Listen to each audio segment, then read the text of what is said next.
door opened, admitting a shaft of unwelcome light into the lounge where I was sitting on a Friday afternoon. A tall, bull-like man walked in and looked around the room, noticing me as I raised my hand and motioned him over to the table. He strolled over and slid into the seat across from me with a smile on his face. His real name was Gerald William Cassidy, but he liked to wear jeans and a big cowboy hat when he was driving, so Butch Cassidy. Butch was a short-haul driver for my company. We were a baked goods firm and distributed bakery items to the surrounding states. I was the manufacturing manager for the local plant as well as two others in Pennsylvania and Ohio. I had taken the afternoon off in order to meet with Butch and talk to him about something that had been bothering me. His run was finished for the day since he began long before dawn and finished around early noon. He did the local runs and never had to be away from home much. He and his wife Martha used to be good friends of Delia's and mine, but that was before their divorce, about 6 months ago. Butch looked at my face, saw the strain and frowned. "What you doing, my friend? I was surprised to get your call. I haven't seen much of you or Delia since my divorce. I thought I was no longer on your suitable friends list." It was true I hadn't talked much to Butch since he and Martha got divorced. Part of that was because Delia, my wife, hated Butch and blamed him for the problems in their marriage. When I mentioned that Martha was the one that cheated, she just smirked and said it was payback for his fooling around. Since I knew Butch fairly well, I knew that was bullshit, but it didn't seem worth getting Delia steamed up by disagreeing with her. She always seemed to be pissed at me for something or other, so why stir up problems? I waved the waitress over and ordered us a couple of cold ones. Butch eyed her up but didn't follow through, sensing this was not fun and games time and waiting for me to let him know what we were doing here. Well, Dee didn't want us to stop being friends with Martha, so I just sort of let it go. The fault's mine, though I gotta be honest with you, Butch. I don't much care for Martha since the divorce. But that's not the reason I wanted to talk to you. I had some questions to ask you, and you're the guy with the answers. Sounds interesting. Shoot. What first let you know that Martha was fooling around on you? What were the signs? Butch looked at me with a funny expression, and then he began to smile. The smile got bigger and bigger as I waited. Seems someone else got problems in paradise, don't it? I'll be goddamned. Well, I ain't the least bit surprised. I'll tell you that. What do you mean? Do you know something? Something I should know. I don't know nothing, but I have my suspicions. Your wife and my ex spend a lot of time together since my divorce, and that means trouble if you ask me. But what the hell? What did you want to know? What were the signs, the clues that made you suspicious? Butch gave it some thought, mentioned that thinking was thirsty work, and waited while I ordered another beer for him and one for me. When they came, he grabbed his and downed a third of it in one swallow. Okay, what were the signs? First, Marty got real quiet. She always was a talker, and she never gave me a minute's peace when I was home. I didn't much care, but suddenly, she stopped talking much to me. Oh, she still chattered on and on, but nothing like before. Just nonsense stuff, things I couldn't care less about. It seemed like she was somewhere else most of the time. He stopped to take another drink and stared off into space for a minute before continuing. The next thing was she'd pick fights with me over nothing. Nothing at all, that meant anything. She'd just wait till I said something and then jump my butt. Just wanted to fight. Nothing I'd had made any difference. That's when I first started to think something was up. I could tell this was still sensitive territory. It had only been 5 or 6 months since the divorce was final. I knew Butch well, and I knew that he still loved Martha, even now when he knew what she had done. But I also knew he couldn't forgive her. The hard part for Butch was that she didn't care. Then, I started to call home during the day when I was at work. I never used to do that, and when I started, I would just hang up when she answered. It took about 3 weeks before I got the pattern. She was usually home every day but Wednesday. On Wednesday, she was gone during the early afternoon, usually until after 3 or 3:30. When I asked her what she did during the day, she said nothing but shopping and chores like dry cleaning and such. Another swallow of beer and a signal for another bottle. I did the honors. The last sign was that sex just slowed down until it stopped. Unless I really raised a fuss, she wouldn't have anything to do with it, and when she did, it was like having sex with a mannequin. You know, one of those blow-up dolls or some such. Used to be she loved sex, and we had a good time. Then, it just stopped. I nodded, remembering the final days of that match. I knew Butch was hurting, but I never took the time to ask him why then. I just minded my own business while he slowly died inside. The divorce was hard on him, but I still kept my distance. Now, I was sorry. Sorry that I let him down, and sorry I didn't pay more attention to what he was going through. Maybe too late, but I told him now how sorry I was. He just shrugged his shoulders and said, "It's okay. It's done now." "So, how did it end? What did you do?" "I took a day off and followed her on one of her Wednesday afternoon meetings. I borrowed a friend's car and waited outside the house till she left. I followed her to that motel off Frederick Street and saw her meet that son of a witch she was sleeping with. I took my camera and shot pictures of her going in with his arm around her and then coming out with his hand on her hips. The beer came and he grabbed it and took a big swig. This was bringing back some bad memories, but I had to know. I showed her the pictures that night and she just shrugged her shoulders. She asked me what I was going to do, and I told her I wanted a divorce. She didn't even argue, just agreed with me that it was best. She didn't even want to talk about it. To this day, I don't know why. I still don't know why. I was disappointed with that, I guess. I was going to ask him why she did it, but he didn't even know. She divorced him and never even told him what he had done or why she had cheated on him. I wondered how he could survive, not knowing. Didn't you ever try to get her to tell you what happened? Why she hurt you that way? I would think you would have to know. Have to know so you could move on. Wasn't necessary. After I found out, I could never forgive her anyway. No way I would take back a cheatin' 304 like her. So, I didn't give a good goddamn. Good riddance to bad rubbish, I told her. That's how it ended. She's still screwing that sob, but he went back to his wife and won't leave her. Serves her right. I didn't give her shit in the divorce, and I ain't going to neither. She wanted alimony, but I told her I'd screw and quit if she asked for any. I'd give her half of nothing. She got the picture real quick. She wanted quit of me more than she wanted my money. He finished the second beer and finally sat back, looking at me. "So, PD boy, you got problems? Seems like you want to know what to look for in your own marriage, huh?" No shit. But then, as close as Marty and D are, it's not too surprising. I think cheating's a disease and D caught it from Martha. Hot damn. What you gonna do about it? Not surprising that he figured it out. I wasn't intending on keeping it a secret because I wanted his help in finding out for myself what Delia was doing. All the signs he mentioned were there. Irritability, silence, time away from the house, and no excuse. Our sex life had been almost non-existent for some time now, and just a duty sex from time to time. It was really obvious now that Butch had clarified my thinking. Well, I think the writing's on the wall. She's given me all the signs that you mentioned, plus a few others. I've racked my brain trying to find some way to catch her, but either she's too smart for me or she is help. I just can't seem to find any proof of what she's doing. But it's damn clear that she is cheating on me, and I want to find enough to make sure she can't take me to the cleaners in a divorce. Well, you've come to the right place. Let old Butch help you out. We'll cook up a plan to catch her cheating butt. I would like to say we sat there and made a superior plan to catch my wife in her cheating ways, but we actually just got a little buzzed on several more beers. I let myself go now that I had found a partner and someone to unburden myself to. Once I started to talk to Butch, I found I needed to unload this burden, and it was close to midnight when I finally found myself trying to unlock the inside garage door with my key.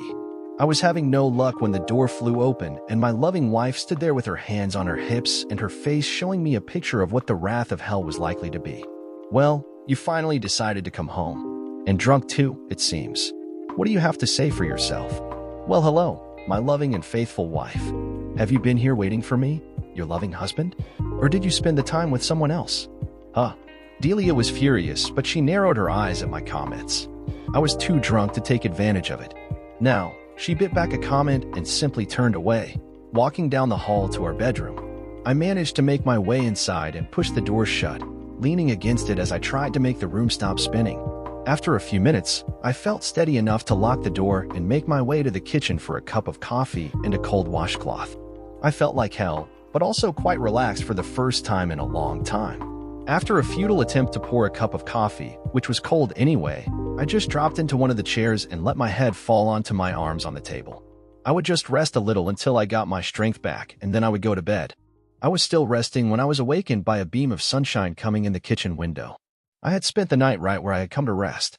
That was made clear when I tried to straighten up, and the cramp in my lower back reminded me that I was no longer a young man. I finally got myself up and moved toward the stairs when I heard the voice of my loving wife. "Well, I see you passed out down here last night. You must have been really drunk to do that. Too bad, you'll pay for that today. I bet you feel really proud of yourself, don't you?" I threw back a comment that she probably didn't even notice I wasn't in her bed as I pushed past, heading in to take a shower and change clothes. I really didn't want to talk to her or discuss anything with her in the condition I was in.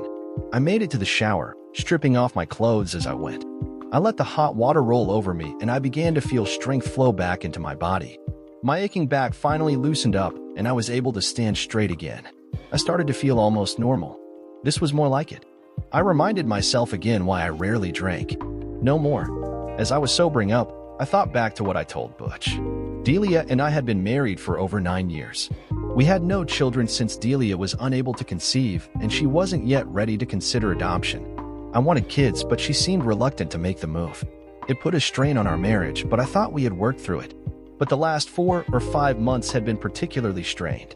Delia was angry, short with me about almost anything, and she had closed herself off to me sexually. We had never had a strong sex life, or not since she found she couldn't conceive, but we did okay. The last time we made love together was over 3 months ago, and that was not a pleasant experience when I thought about it. Now, I was beginning to think I knew why. An hour later, I made my way back to the kitchen, looking for that cup of coffee I wanted so badly last night. I smelled it and headed for the pot. A cup of coffee and I would be all the way back to normal. Unfortunately, Delia was also in the kitchen, and that put a dark cloud over my mood. Now it would take more than just coffee. Just let me get myself a cup of coffee before you started on me. I need something to wake me up. Too bad you had to make a fool out of yourself last night. Maybe if you had been home where you belonged, you wouldn't feel so bad today. I had to control myself before I said something I would regret. Not regret, rather something I would rather her not know about. At least not yet. I opted to say nothing. I'm talking to you, Peter Burke. Where were you last night, and who were you with? I was with Butch Cassidy. You know Butch? He's the one that cheating which of a friend of yours left for the a-hole she's sleeping with. You don't know what you're talking about. Martha didn't cheat on him first. He was the one that was cheating. She just got fed up with it and went out on her own. She and Jack were just friends. It was Gerald's fault. He pushed her into it. I guess it was about time I told her the truth. I had to laugh at her ignorance. Martha had filled her empty head with all kinds of lies, and I was in the mood to set her straight. Is that what she told you? Butch never cheated on her once in his life. I and everybody who knows him knew that he loved that woman more than life itself. That was her damn story, and she tried to convince everyone of it. But you're the only fool who ever believed her. Everybody else knows what she is. That's not true. She was only trying to get back at him. That's all it was. Before the divorce, she just had sex with that guy once. Just wants to make him jealous, but then he got so unreasonable that Martha decided to divorce him. She couldn't live with his cheating ways. Sorry. Martha had been screwing Jack Mason for over 7 months when Butch found out about it.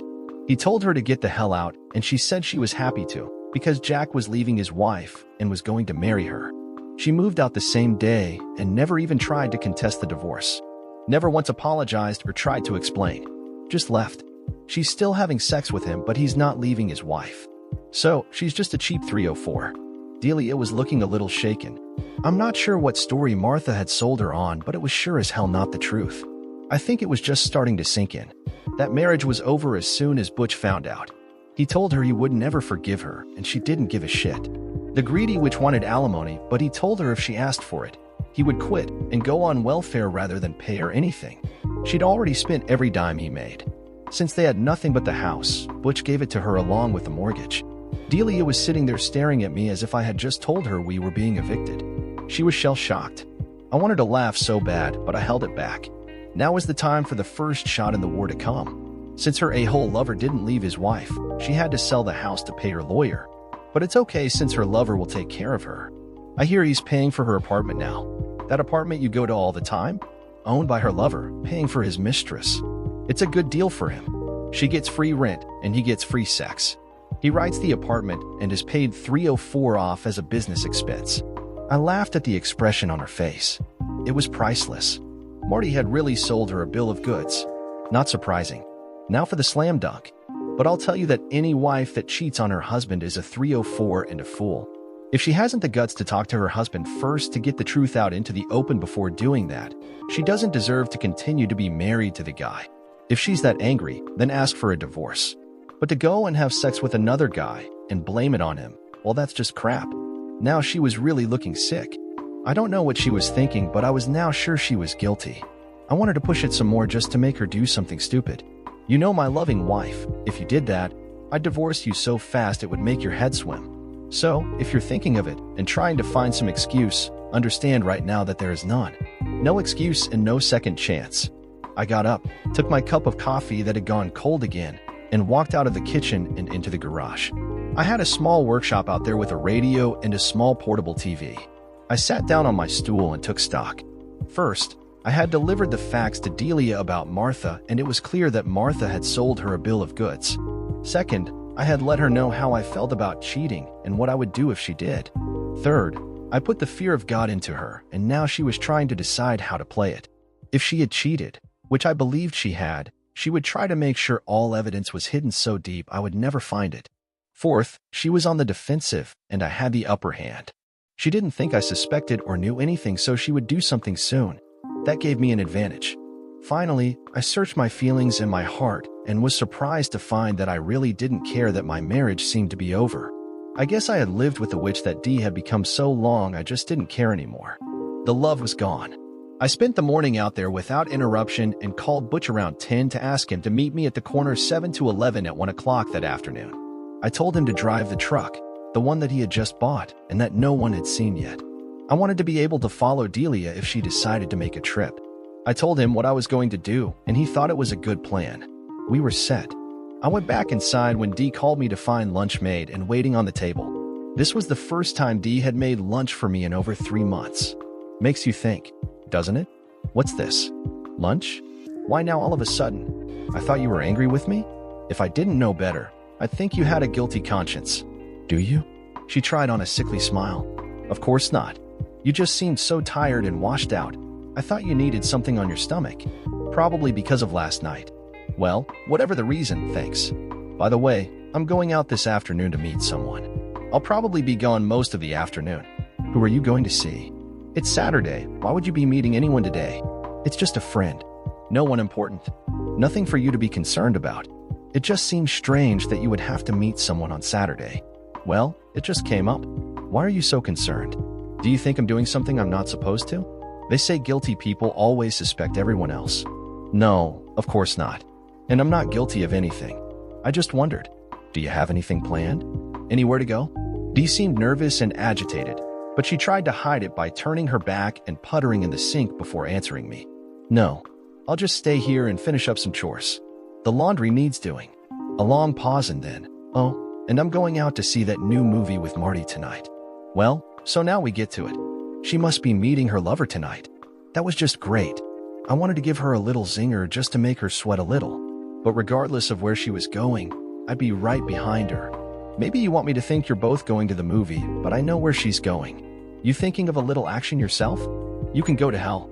Her anger seemed forced to me, coupled with the sick look on her face as she turned to me. I saw the guilt clear as day. Her reaction should have been anger, not guilt. We ate lunch in silence and cleaned up afterwards. I changed into a nice casual shirt and slacks before I left for my meeting. Delia watched me go without a word. I drove away into the corner convenience store where I had agreed to meet Butch. I knew that I could leave my car there in the back of the store without anybody seeing it. I parked, went inside, got a cold six-pack, and got in the truck with Butch. Okay, now we drive over to Madison Street and watch the house for a while. I want to see if she takes a drive. She said she had nowhere to go, so she'd be home. Let's see. 3 minutes later, we were stopped alongside the curb on the street that crossed mine. We could just see the house and could see if Delia pulled out driving that huge SUV of hers. It was a big Ford Expedition. Why she had to have it was beyond me. She didn't work and she didn't have anything to carry, so why that big monstrosity? Butch and I popped a couple of cold ones and just chatted. I told him of my conversation with Delia this morning. He got a big kick out of it and said that she was probably guilty, but we had to be sure.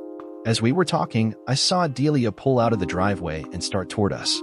I grabbed Butch and we both ducked down until she passed. She came to the intersection with Madison, turned our way, and drove past us. Butch raised up to watch as she stopped at the intersection of Madison and Main. We waited until we saw her turn left toward town. Butch pulled out behind her and we followed, staying well back. After a drive of about 10 minutes, Delia pulled into the lot of a diner in a part of town we never frequented. Butch drove past and then pulled into a gas station on the opposite side. From there, we could see her car. She just sat there and waited without doing anything. As I was becoming impatient, I saw a car pull in beside her, but it was on the other side. I couldn't see who it was, but I saw Delia get out of her side and walk around to the other side. But because that damn SUV was so big, I couldn't see her. I was about to tell Butch to move the damn truck so I could see her when the car, with her in it, backed out and drove away, going the other direction. By the time we were able to get going and pull out into traffic, the car was gone. I had no idea what to do now, so I told Butch to take me back to my car. When he asked me what I was going to do, I just shrugged my shoulders and said that I would play it by ear. He clapped me on the shoulder and told me how sorry he was.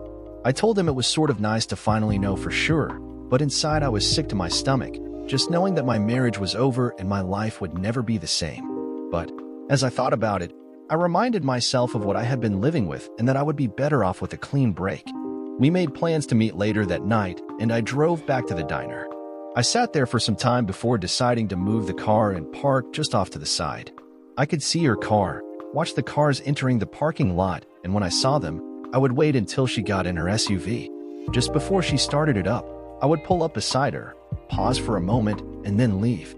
Dramatic as hell, but more importantly, I found that I just wanted this to be over. No more spying, no more following her around, no planting bugs in the house, that sort of shit. Not for me. She had lied to me and was with another man. Period. The rest was just common cheating. It was just over an hour and a half from the time they left until they came back. Must have been time enough to get their rocks off, maybe in the car like a couple of teenagers. Whatever. I did recognize the man in the car as a friend of Jack's. I think they worked together. I started my car as I watched his car pull up beside her SUV, and then after a couple of moments to say goodbye and make plans for the next tryst, she walked around the front of his car and watched him drive away before moving to hers. Now for a little surprise. Just as she opened the door, I pulled up beside her and waited for her to notice me. Just before sliding in, she turned to the side and saw me sitting there.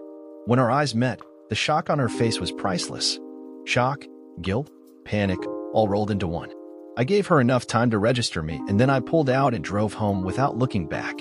I didn't do any of the stereotypical shit like pack a bag, close checking and savings accounts, or put her shit in plastic bags. That would have meant some planning and thinking, neither of which I was capable of just then.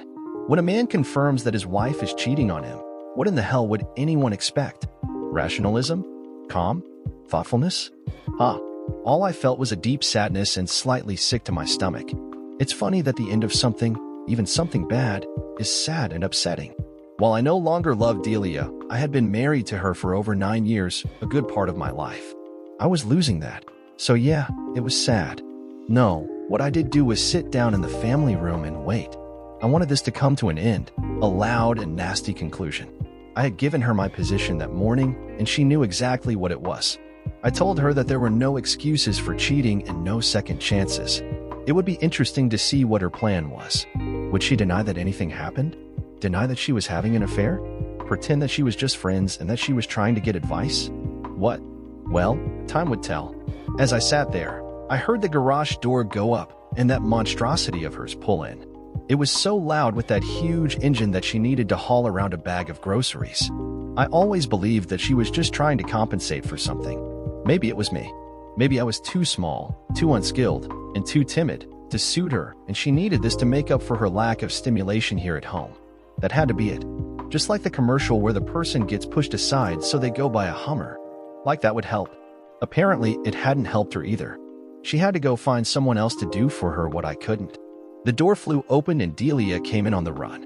"Pete, where are you?" She came rushing in the great room and spotted me sitting there. She came to a full stop and just watched me.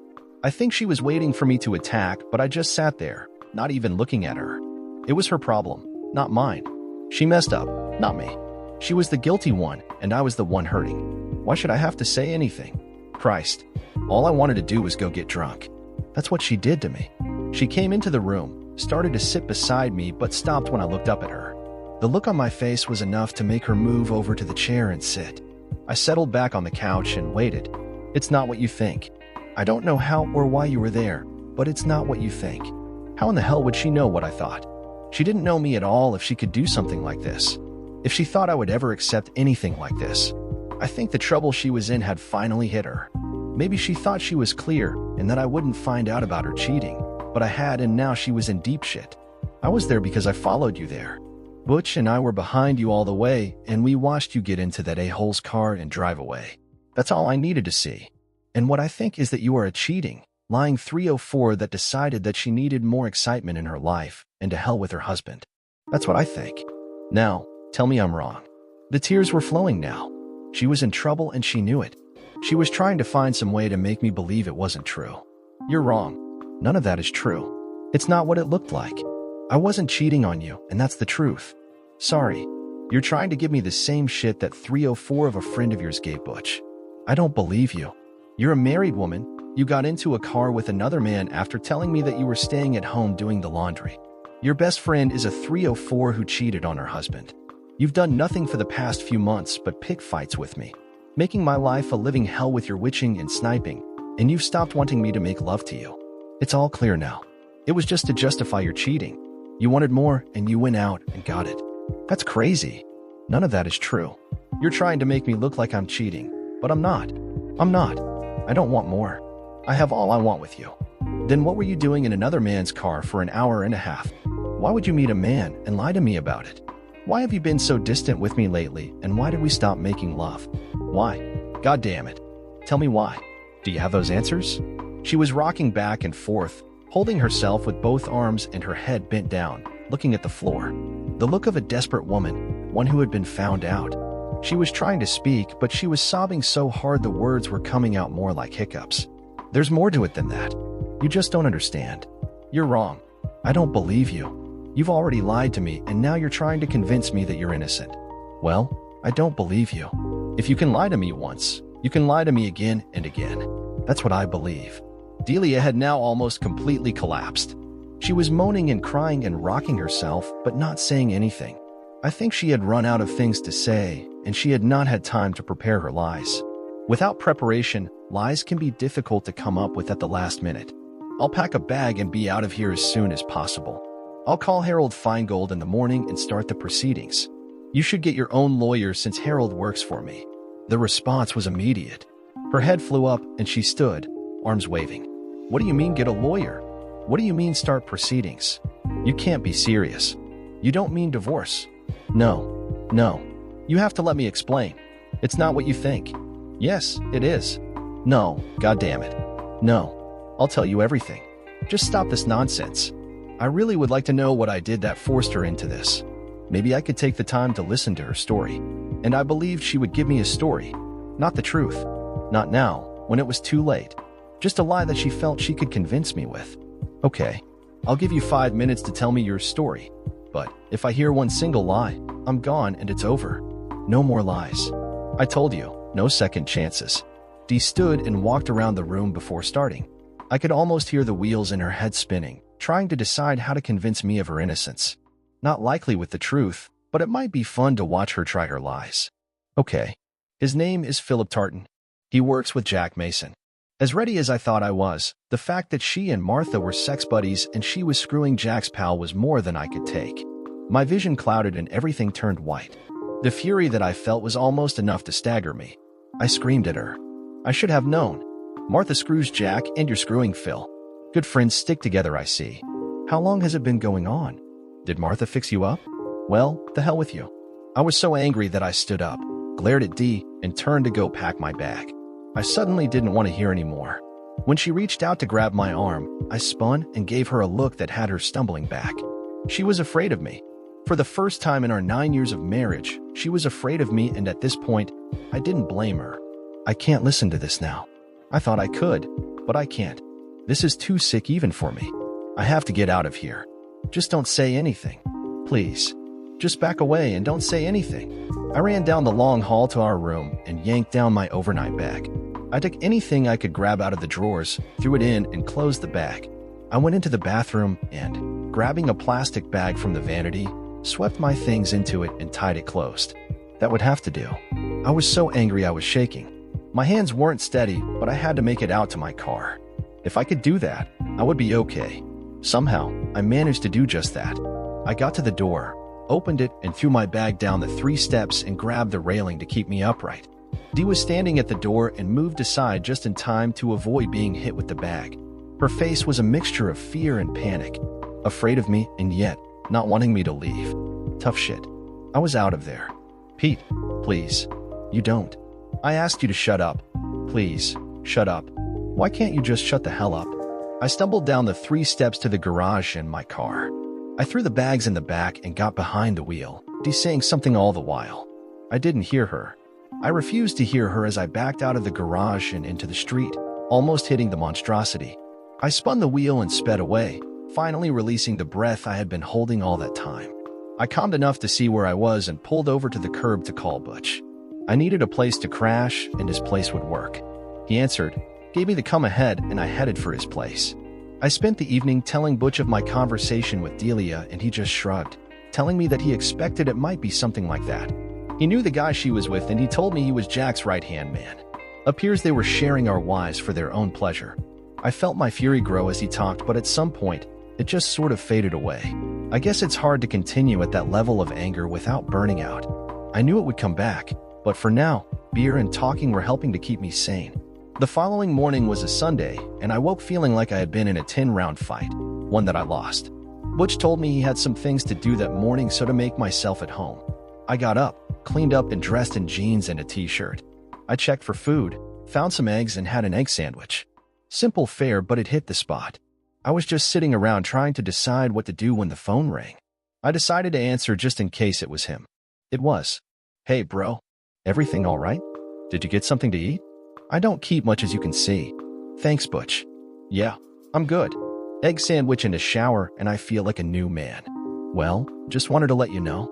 I talked with Marty this morning, just to get the lay of the land. Don't say anything smart about that neither. You might want to call Dee and let her talk. I know how it sounds, but it might be worth your while to hear what she has to say.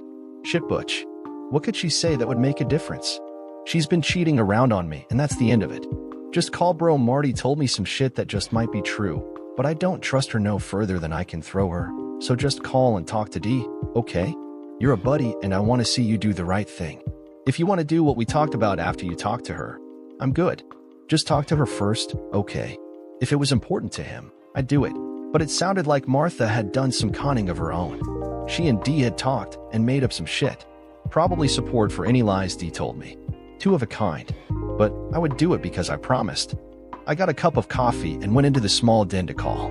Butch's apartment was a 2-bedroom with a large open space that included the kitchen, table, and what passed as a living room. There was a couch where I spent the night.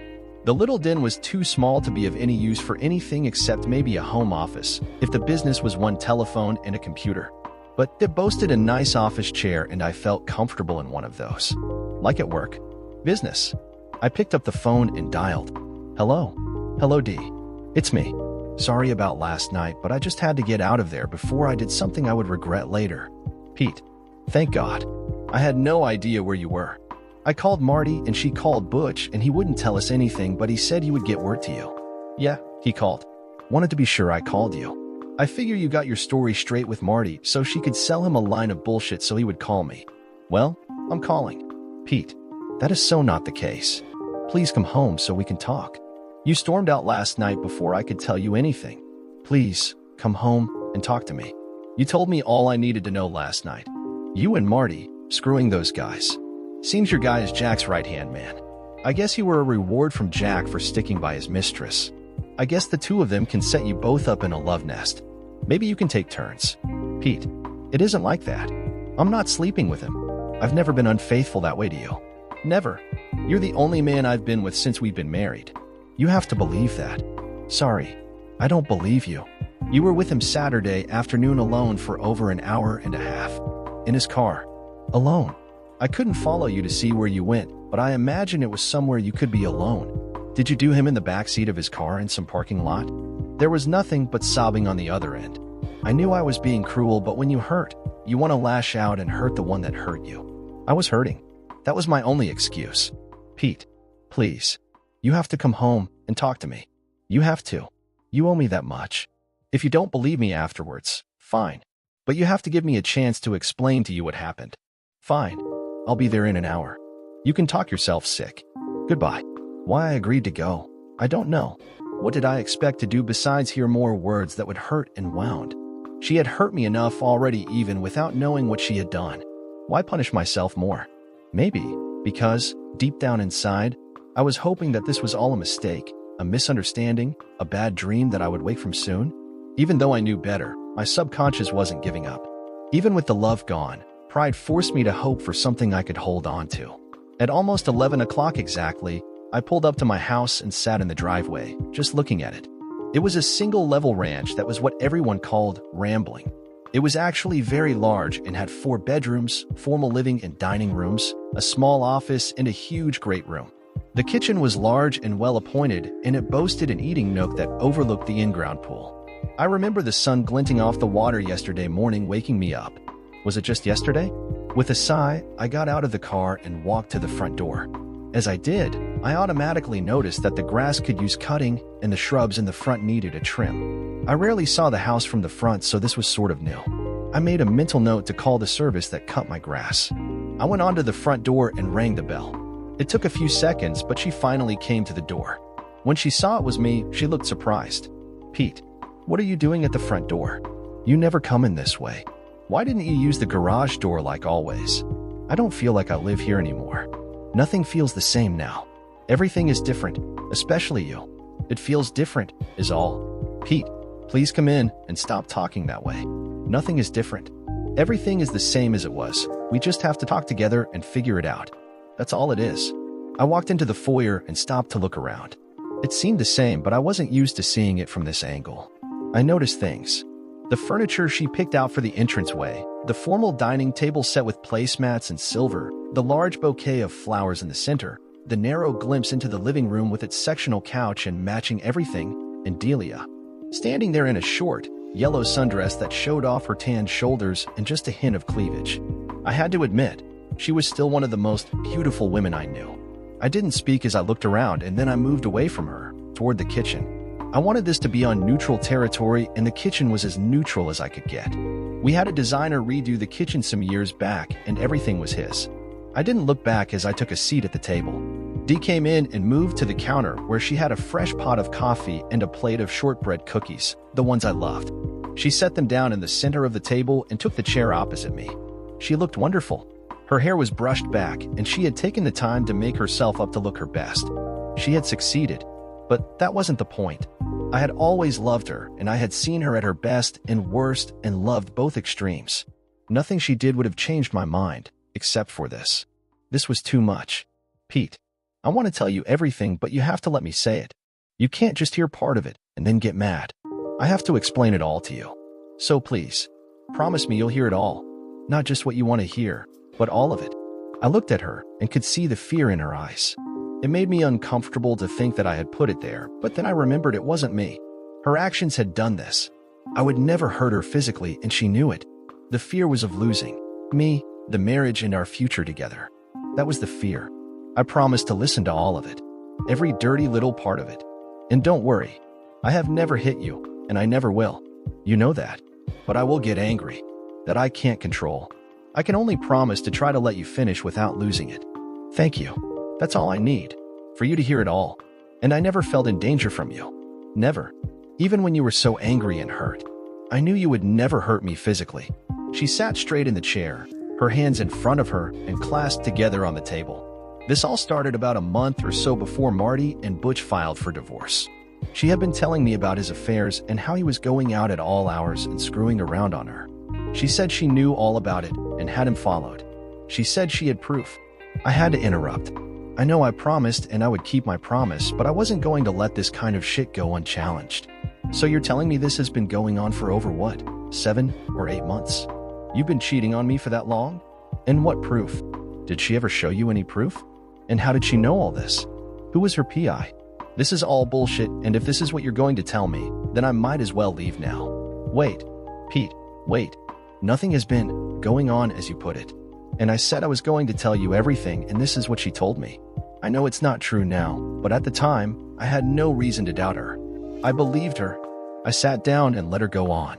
I began to feel that this was going to be a bullshit session, but I promised, and, by God, I would stick to my promise. She started to tell me about Jack Mason. She had met him at one of the company functions, and they had become friends.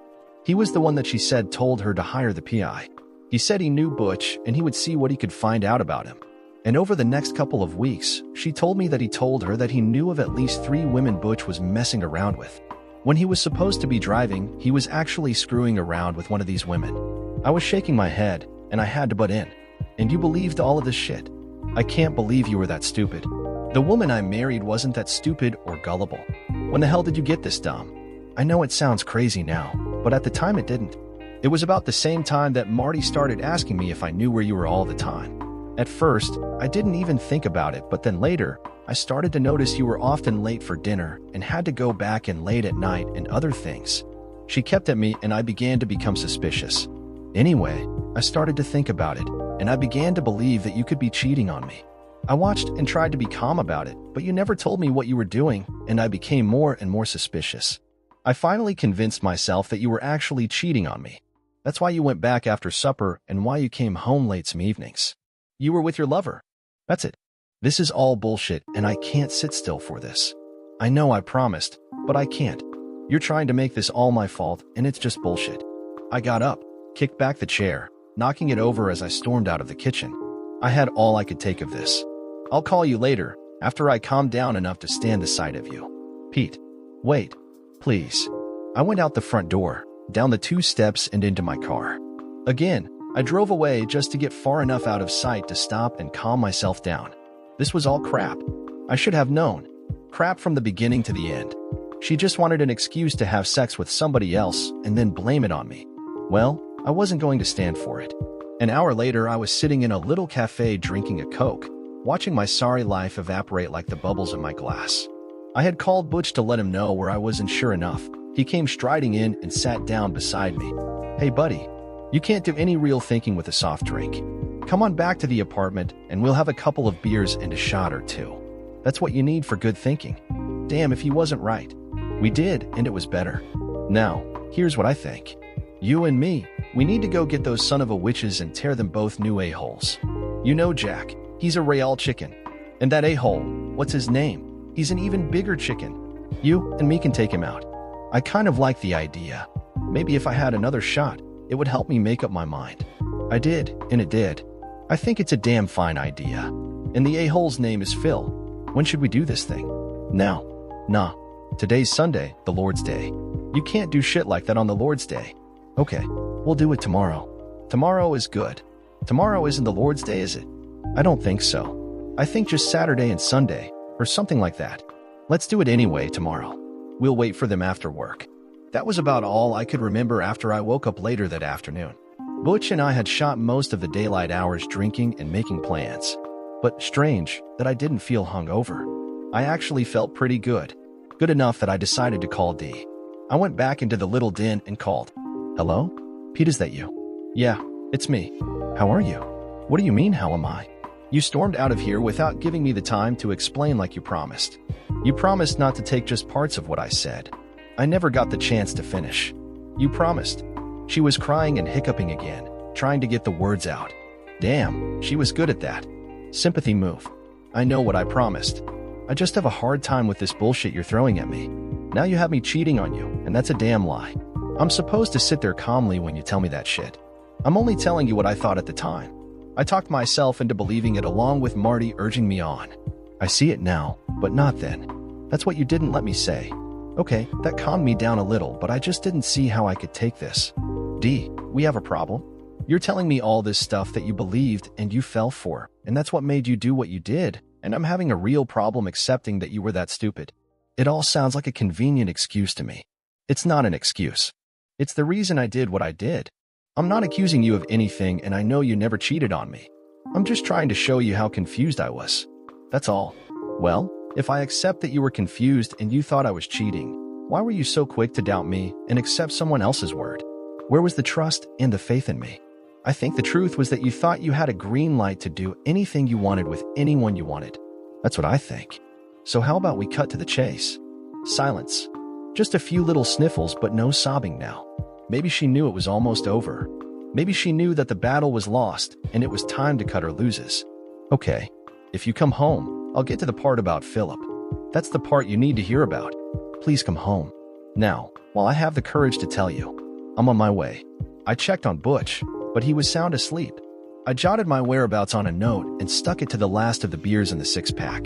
Butch would probably sleep through till tomorrow, but still, I wanted to be a polite guest. I drove home again, and this time, went in the garage way. I had made my point earlier. She was sitting right where I left her, at the table. I walked over and took my seat, pouring a cup of coffee from the pot on the table. She took it from me, walked over to the microwave, and gave it a minute. It was the same pot as before. One of the things that was puzzling me was why I kept ending up with cold coffee. She started right in. No delay, no build-up. After the divorce, I spent a lot of time with Marty. She didn't really seem down at all, but I thought she was hiding it. So, I went over almost every day. She seemed fine, but she was still seeing Jack, which I thought was strange. I found out that he was married and mentioned it to her, but she said he was going to leave his wife. At least, that's what she told me.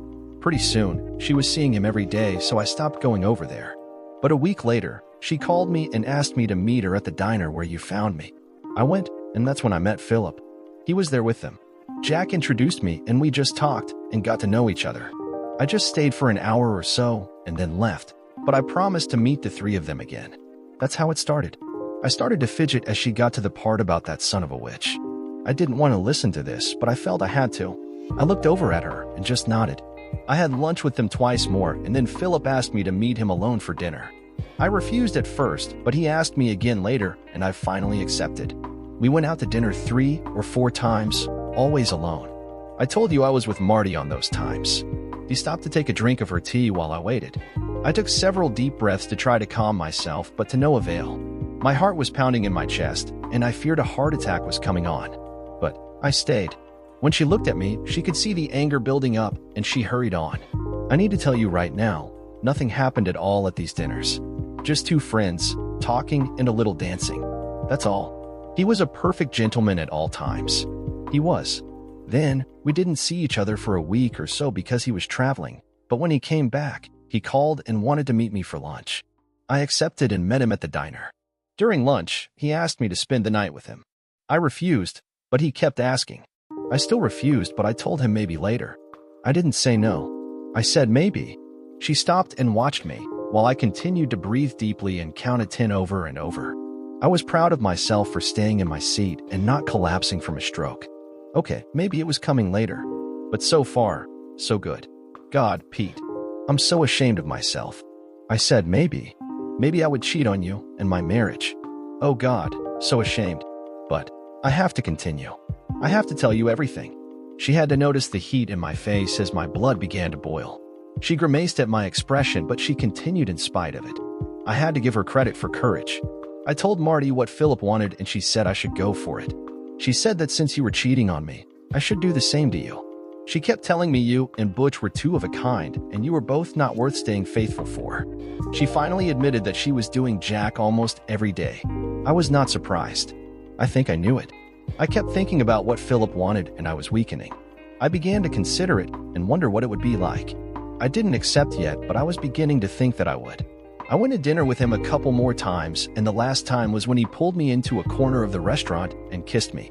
I had never kissed him on the mouth in all this time, but he kissed me that night. It was a soft, pleasant kiss, and I didn't stop it, not like he forced it on me. Afterwards, I didn't say anything about it, so he thought it was fine with me. But it wasn't.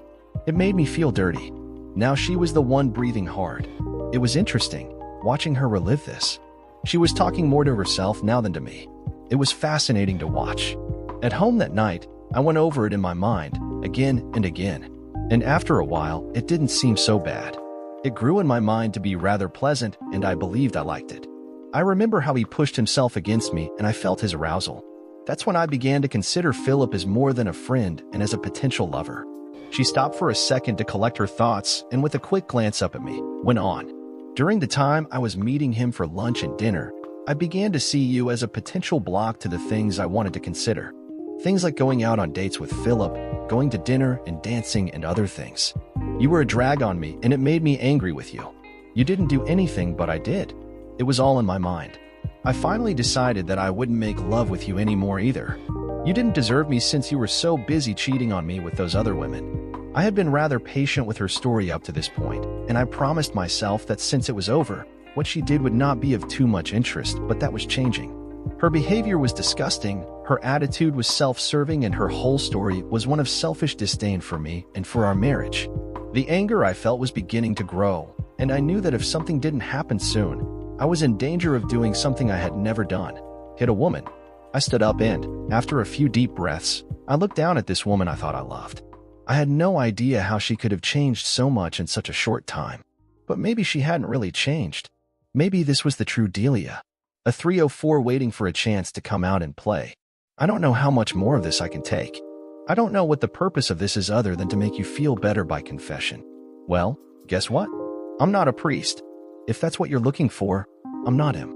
So, if there's nothing else, I need to leave before I lose it and hurt you.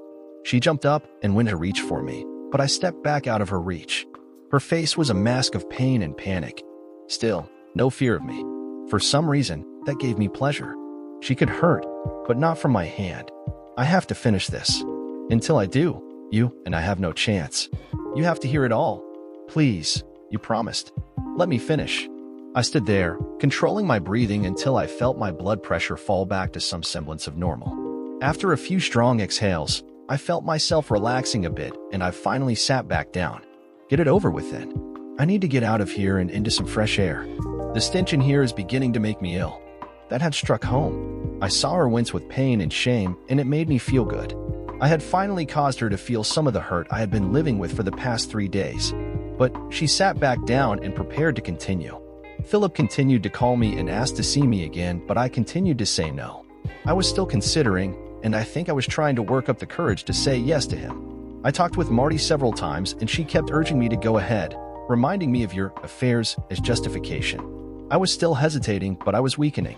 For some reason, you got suspicious, and I noticed your attitude changing toward me. You may not know it, but after 9 years of marriage, I knew you pretty well. I knew your attitudes, your face when you were thinking and when you were worrying about something. I saw worry and concentration on your face more and more. It started me thinking. She stopped to take a drink of her tea and put it aside. It had grown cold. Now she could drink cold stuff, just like my coffee. Trivial little shit not worth the time, but the little flash of pleasure made me smile. She must have misunderstood my smile as one of doubt, because she started back from that thought. You may not believe me, but it's true. I guess now that I think about it, the same thing is true of you. That's why you became suspicious of me. You knew me and my habits, and the changes were really major. I was just too stupid to see that about myself. That's what self-absorption does to someone. I was so busy worrying about my own problems and things that I didn't even notice how my behavior had changed. Anyway, I decided that I had to make sure you didn't really know anything, but I didn't know how. I called Philip and told him I had to be very careful for a while, but that I would call him when I could. He wasn't happy, but he agreed. That was Monday of last week. Now we were getting to it. Now I would hear the whole sad story. Now would come the truth. I had lunch with him on Wednesday when you said you had a luncheon meeting at work. I called him at his office, and we met that day at the Friday's restaurant in town. Just lunch, but we talked again about his request, and this time I agreed. I said I would do it. I don't know why, except that I thought that I had better do it before I had to stop seeing him, when you got too suspicious or something. She looked at me to see how I was taking this, but by now, I had stopped anticipating. I fully believed I knew what she had done, and this was just the confirmation. Finally, the truth. I just returned her look with nothing in my expression. It was as cold and dead as I felt inside. She almost cried at my look, but didn't. She swallowed and continued. We made plans to meet for dinner Saturday night. I would tell you that I was going out with Marty to a movie or something which would give us the entire evening. He made a reservation at the Skyview Motel, the one near the diner. Now I was becoming confused. Saturday? She screwed this guy Saturday night while I was out drinking with Butch? After I had caught her red-handed with him earlier in the day? No wonder she met him. Probably to tell him that it was definitely on and they didn't have to worry about dumb me. I knew nothing. Well, too bad. I didn't know, and now it was over. That was before we talked Saturday morning. That conversation with you Saturday was a real shock to me, and it woke me up from what seemed like a long sleep. I think I was just sleepwalking, listening to Marty, going out with Philip and Jack and Marty, and those lunches when you were at work. The lies she told me, and the suggestions that you were cheating on me, and all of it. All of it was just a lie, and I bought into it. But when you made me see the truth of it Saturday, I knew it was over. I had to stop it. All of it. She was shaking her head back and forth as if to negate all of what she had done. She believed what she was saying, and I found it hard to listen. But she was almost done. I called Philip and told him to meet me at the diner. We drove around while I told him it was over. I had changed my mind, and I didn't want to see him anymore. What we were doing was wrong and I couldn't do it anymore. He didn't want to stop, but I finally convinced him I was serious. He still wanted to see me, but I told him never again. It was over. He finally accepted it and drove me back to the car. That's when you saw me. So, that was it.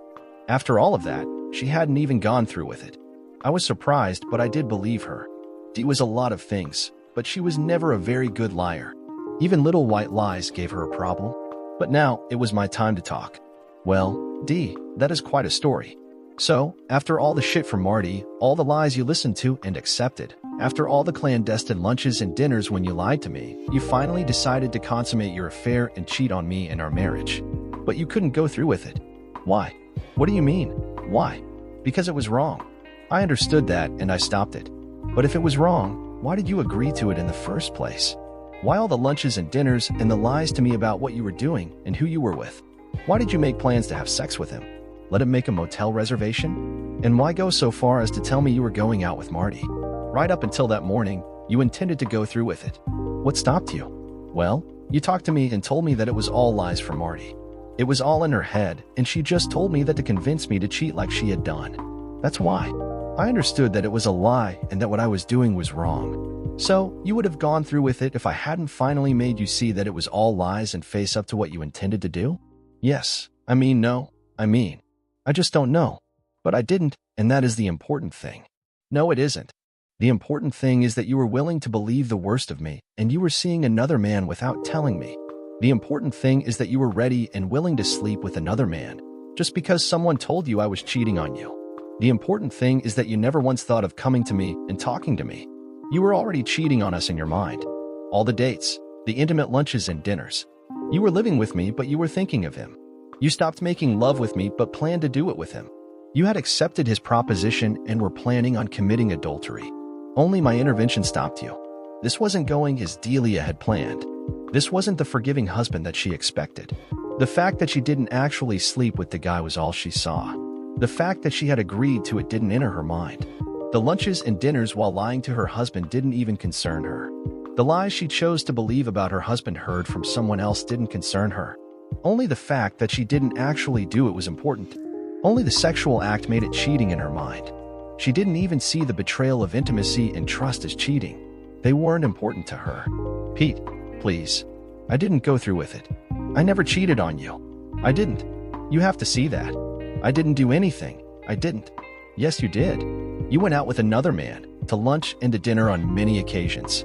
You lied about it and kept it from me, which shows that you knew it was wrong. You made my life hell at home because you chose to believe someone else rather than trust me. He kissed you, and you told me you didn't enjoy it, but you didn't tell him to stop. You made plans to sleep with him and only stopped because I got in the way. That's what you did.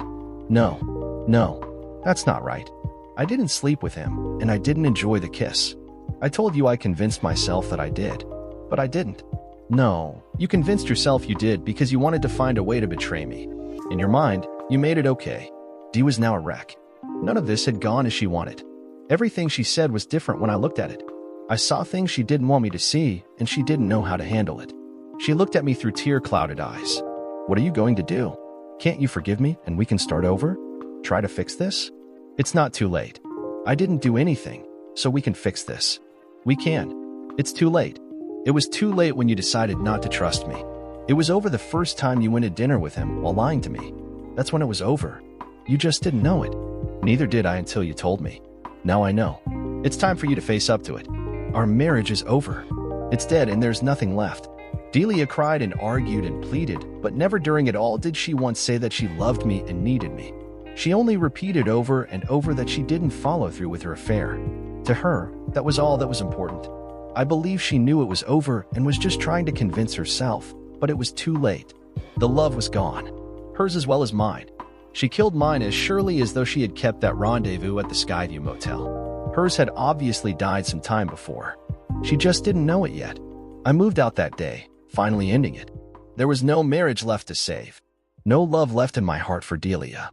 She had betrayed me just as surely as if she had slept with him. Love, respect, and fidelity are the three legs at the base of any marriage. If one is damaged, the marriage is in trouble but could still be saved. When two are removed, the marriage collapses. The third leg is unable to prop it up. In our case, Delia had broken 2 of the 3 and had planned on the 3rd. There was no way back for me. I filed for divorce the next day. Delia didn't fight it. As for Philip Tartan, did I let him go unscathed? No. It seems that a few days after I moved out of the house, he was beaten up by 2 masked men outside a bar. He was beaten so bad that several of his ribs were broken and one of his testicles had to be removed. The cops are still looking for leads, and since the camera outside bar was not working for unknown reasons, there was no one on the suspect list. Police closed the case as a mugging gone bad. After the divorce, Delia sold the house and gave me 50% of the proceeds. She left town and is now working as an office assistant for an automobile company. I have not started dating and will still hold on to it for a while. Some wounds take time to heal. Dear listeners, please share your thoughts in the comments section below and don't forget to like, share, and subscribe.